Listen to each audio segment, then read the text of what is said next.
안녕하세요. 저는 태국에서 살고 있는 16살 박하연, 19살 박하민입니다. 사와디카. 사와디캅. 친구들, 방금 우리가 한 말은 태국의 인사말이에요. 네, 태국은 독특하게도 두 손을 모으고 고개를 수그리면서 남자는 사와디캅 여자는 사와디카. 라며 서로 다른 인사를 합니다. 예전에 태국은 인사말이 없었어요. 그런데 점점 나라가 발전하면서 다른 나라처럼 멋진 인사말을 가지고 싶었다고 해요. 그래서 사와디, 평안하고 좋다라는 말을 인사말로 사용하게 됐답니다. 네, 그럼 친구들도 함께 해볼까요? 하나, 둘, 셋. 사와디캅. 친구들은 주변에서 태국 사람을 본 적이 있나요? 있다고요? 없다고요? 여러분들이 잘 아시는 블랙핑크의 멤버 리사, 갓세븐의 멤버 뱀뱀 등이 태국 출신 아이돌들이에요. 태국 사람들이 엄청 자랑스러운 아이돌이죠. 인기가 정말 많아요. 지금 태국은 한류 열풍으로 후끈하답니다. 이렇게 우리에게 익숙한 나라 태국은 동남아시아에 위치하고 있고 수도는 방콕에 있습니다. 세계적으로 50번째로 큰 나라이기도 하죠. 그리고 기후는 1년 내내 덥고 습한 기후를 가지고 있습니다. 또한 태국은 강의 나라로도 유명한데요. 옛날부터 운하를 만들어 짐을 실어 날랐습니다. 운하가 하나 둘 늘어나면서 수상시장도 잇따라 생겨났어요. 사람들은 직접 기른 농산물과 강에서 잡은 물고기들을 손수 요리를 해서 수상시장에 내어다 팔기도 하였죠. 태국에서 가장 큰 수상시장은 남난사도악인데 배에 탄 상인들이 꽃도 팔고 엽서도 팔고 기념품도 팝니다. 없는 것 빼고 무엇이든 있으니 여러분도 오면 꼭 경험해보세요.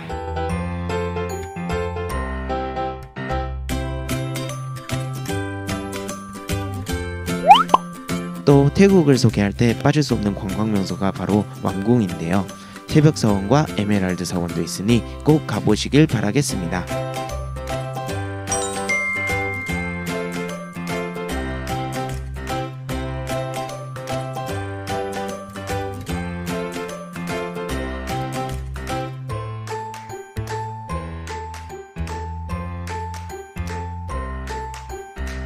네, 정말 멋진 곳이죠. 그리고 태국 하면 맛있는 음식을 빼놓을 수 없죠. 그러면 우리 함께 먹으러 가시죠.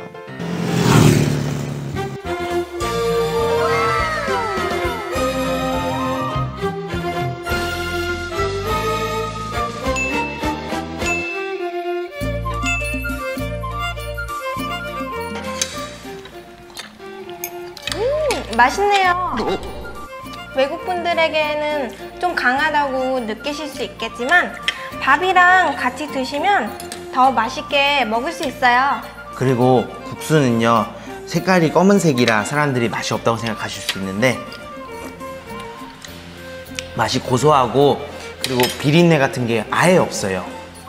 이거는 캡무라고 부르는데요. 돼지 껍데기를 튀겨서 만든 음식이에요. 특히 국수랑 같이 먹으면 더 맛있게 먹을 수 있어요. 그리고 만약에 국수를 먹을 때 맛이 없다, 좀 짠맛을 먹고 싶다, 아니면 좀 맵게 먹고 싶다 할 때 이렇게 향신료를 원래 가게에서 추가해서 주기 때문에 고춧가루나 식초, 설탕을 추가해서 넣어서 먹을 수 있습니다. 그럼 우리는 더 맛있게 먹으러 갈게요.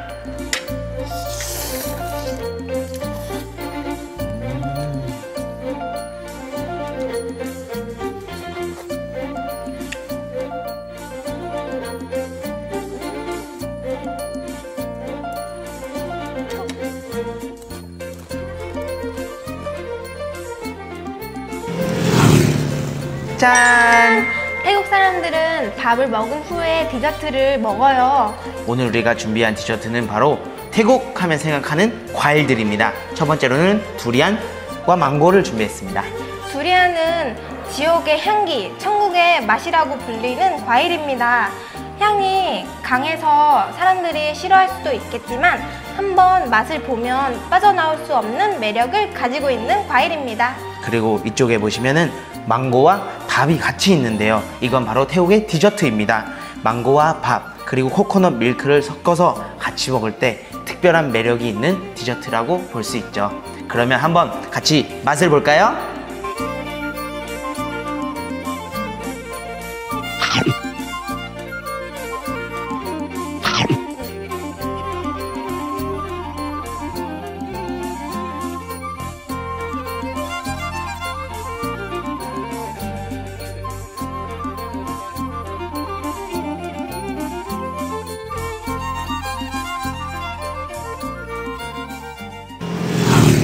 태국은 불교의 나라입니다. 불교 신자가 전 국민의 약 95% 이상이에요. 태국의 국왕도 불교를 믿고 있고 대다수의 남자가 일생에 한 번은 수녀 생활을 해야 할 정도로 불교는 거의 절대적이에요. 그리고 출가를 통해 사람들은 자신의 수양은 물론 다른 사람들을 위해 봉사의 삶도 배울 수 있답니다. 유난히 친절하고 늘 환한 미소를 띠고 있는 모습은 결코 우연만은 아니었던 거죠. 항상 상대방을 배려하는 모습과 다른 사람들과 함께 더불어 살 수 있는 모습이 몸에 배어있기 때문이에요. 그렇군요. 태국에서 하면 안 되는 행동도 있다고 들었는데 어떤 건가요?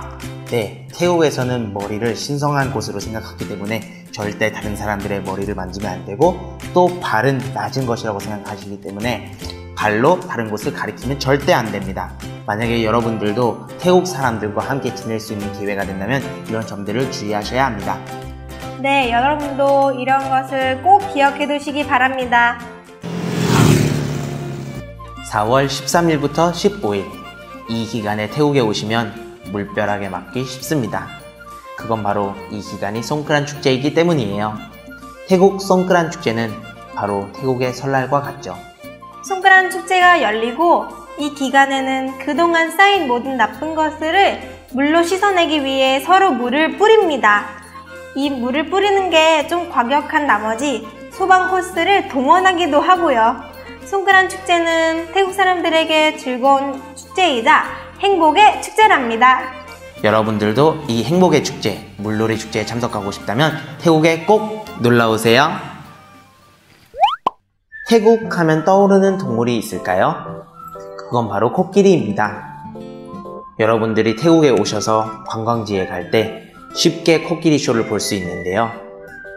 코끼리 쇼가 놀라운 점이 뭐냐면 코끼리가 그림도 그릴 수 있고 농구도 할 수 있으며 마사지까지 할 수 있습니다. 그럼 이런 코끼리에게 사람들이 다가가서 먹을 것을 주고 또 안겨도 어떤 해를 끼치지 않습니다. 그럼 코끼리가 진짜 순한 동물이 맞을까요? 그건 절대 아닙니다.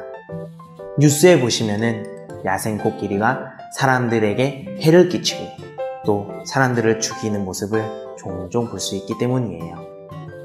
그럼 이런 난폭한 코끼리가 어떻게 사람들과 함께 지내고 또 어떻게 이런 순한 코끼리가 될 수 있었을까요? 여러분도 알고 싶나요? 그건 바로 훈련사가 있기 때문이에요. 훈련사는 어렸을 때부터 코끼리를 훈련시키고 코끼리가 훈련사의 말을 듣고 또 사람들의 모습을 기억할 때까지 훈련시키고 또 훈련시킵니다. 그럼 이 코끼리는 힘들고 어렵기도 하겠지만 그런 것들을 이겨내서 마지막에 이런 순한 코끼리가 될 수 있다는 것이죠. 우리도 마찬가지입니다. 우리를 돌보시고 또 우리를 가리키시는 부모님과 선생님, 그분들이 우리에게 가리키고 또 우리들을 혼낼 때 우리는 싫어하고 또 어려워할 때가 많습니다. 하지만 그런 것을 통해서 이 난폭한 코끼리가 순한 코끼리를 되는 것처럼 우리도 이런 바른 어른이 될 수 있다는 것이죠. 여러분들도 꼭 기억하시길 바라겠습니다. 코끼리는 그냥 순한 동물이 될 수 없다는 것입니다. 그럼 여러분들도 이런 코끼리처럼 바르게 자랐으면 좋겠습니다. 지금까지 저희와 함께 태국에 대해서 알아보았는데요. 어땠어요? 재밌었나요? 네, 다음 기회에는 온라인 통해서가 아닌 태옥에서 만났으면 좋겠습니다. 지금까지 박하연, 박하민이었습니다. 감사합니다. ขอบคุณค่ะ